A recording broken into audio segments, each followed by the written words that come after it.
That is how the kingdom works. So when you see a Christian that is locked up within himself and is not reaching out to people, he's not just negatively affecting the growth of the kingdom, is also hindering his own personal blessings.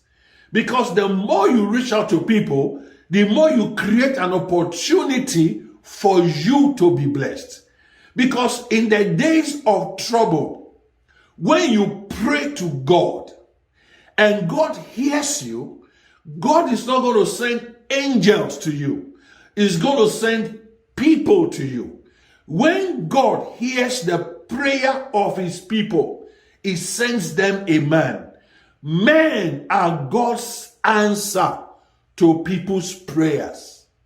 So, when he gives us an opportunity to reach out to people, he's indirectly making us to extend our tentacles, expanding the field through which blessings can come to us. If you look at the book of Isaiah, he said, I will cause your children to come to you with gifts in their hands. Who are your children? The people that you have influenced in the kingdom, they are your children. He said, in the days of need, I cause them to come to you, not empty-handed, but with gifts in their hands. God uses spiritual children to bless spiritual parents. It's a divine principle. That is the way he blesses. It is the way he pays us, because he allows us to reap from where we have sown.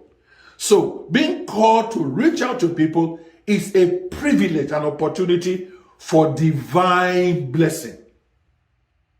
These are divine principles. I don't care what your need might be tomorrow.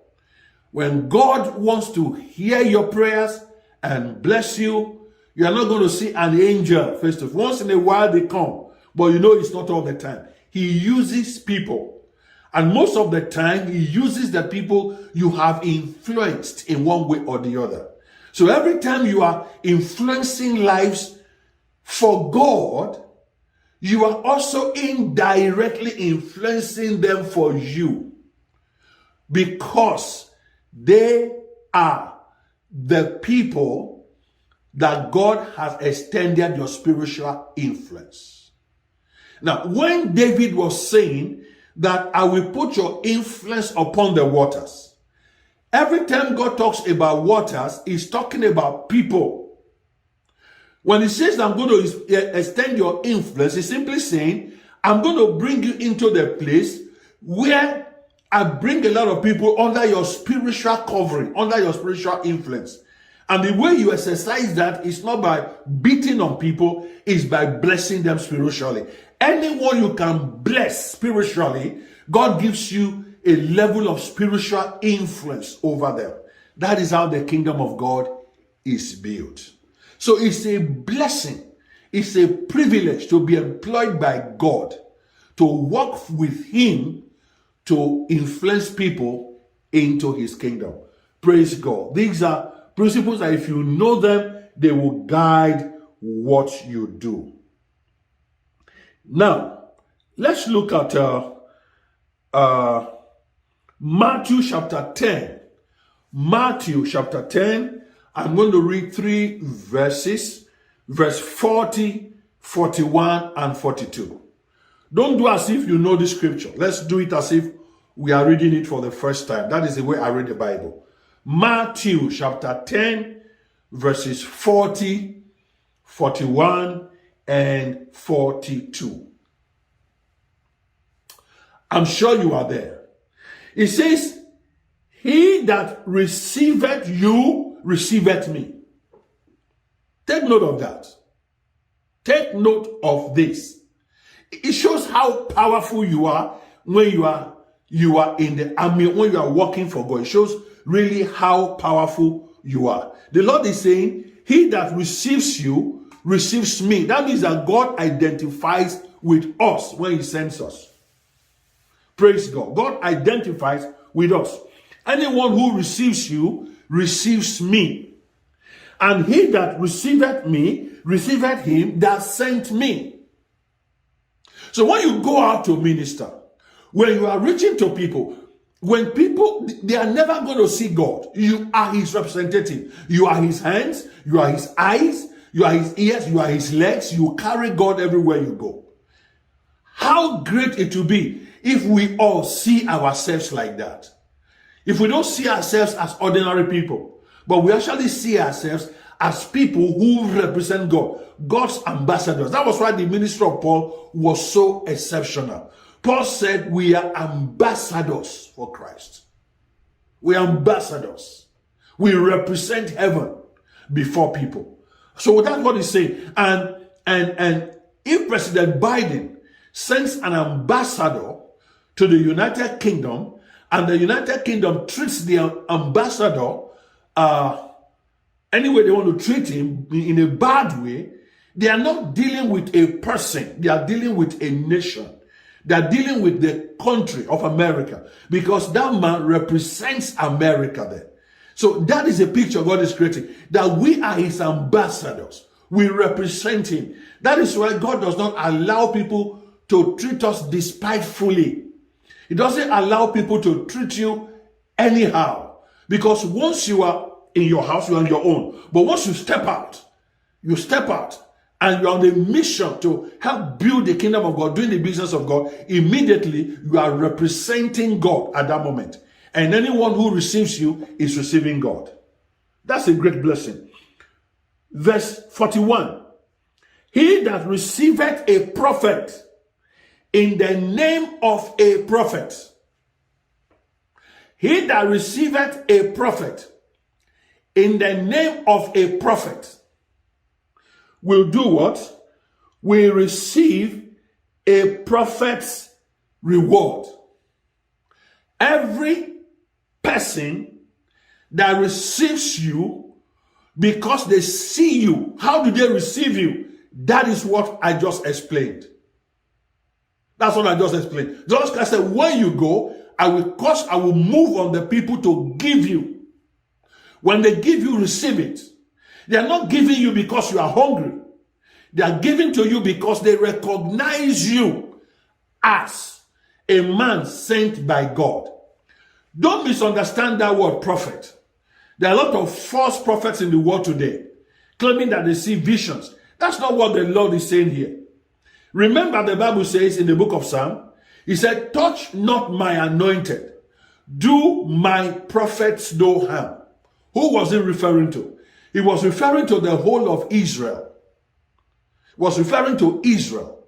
So Israel as a whole, they are all God's anointed. They are all God's prophets. So that is who we are. As God's children, we are prophets. Not when we sleep and snore in our rooms. We are prophets every time we step out. A prophet is somebody who speaks for God. Every time we step out in the name of the Lord, we are prophets. Heavens see us so. And when people respond to us on the basis of that, not because you are tall, not because you are short, not because you are their brother or their sister, when they see you as this man is sent from God, then the Bible says they do something. When people see you as a man sent by God, they do something. That is a natural thing. That is a way of accepting what God is doing in their lives. And the Lord said, when they do that, they receive a prophet's reward. It means that one way in which the people to whom we are sent confirm the blessing of God upon their families is when they respond to the anointing of God in our lives that they have received. So we carry God's anointing. We carry God's power. Those days when I first started, these things used to happen even before I became a preacher. These things used to happen in my life. I just see that people just want to, they just want to, I wasn't a pastor, they just want to bless me. And I would say, no, I have all things. Until the Lord began to teach me that the more you are not asking anybody for anything.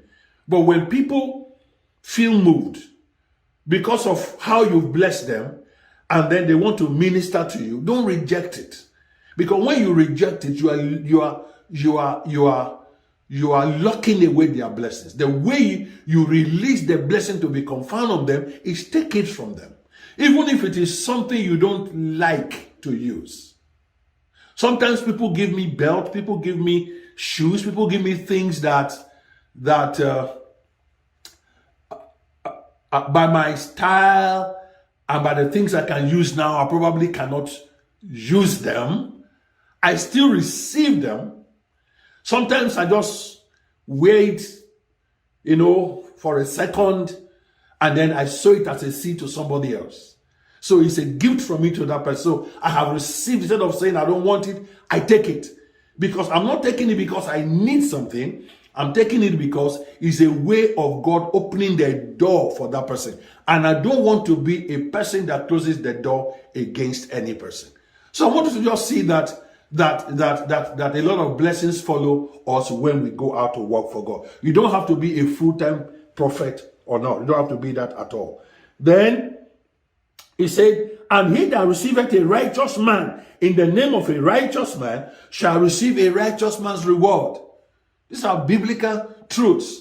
Anyone that receives you because they see you as a righteous person, then they receive a reward of a righteous man. There's a blessing that follows it. Verse 42, and whosoever shall give to drink unto one of these little ones. You see, talking about prophet, talking about a righteous one, talking about little ones. So that even if you say, okay, no matter what pastor says, I am not a prophet, I'm just a righteous person walking with God, you are in the category. Okay, I don't even think I'm as righteous as pastor is talking about. I'm just one of the little ones that serve the Lord. You are also there. So he said, and whosoever shall give a drink unto one of these little ones a cup of cold water, only in the name of a disciple. Only in the name of a disciple, verily I say unto you, he shall in no wise lose his reward. So there is a reward for being a disciple. A disciple is somebody who is actively serving the Lord, working for God, helping to make sure that the 5,000 are arranged well, so that the 5 loaves of bread that is multiplied can be divided for them to eat. That is who a disciple is. A disciple is the one that helps to disperse the crowd and waits behind to make sure that everything is fine. They are the ones that work for the Lord. They are the ones that serve. They are in the group of the 70. The Bible says they shall not lose their reward, because God does not see them as volunteers. He sees them as people engaged in his employment. So he pays them. He moves on people to bless them.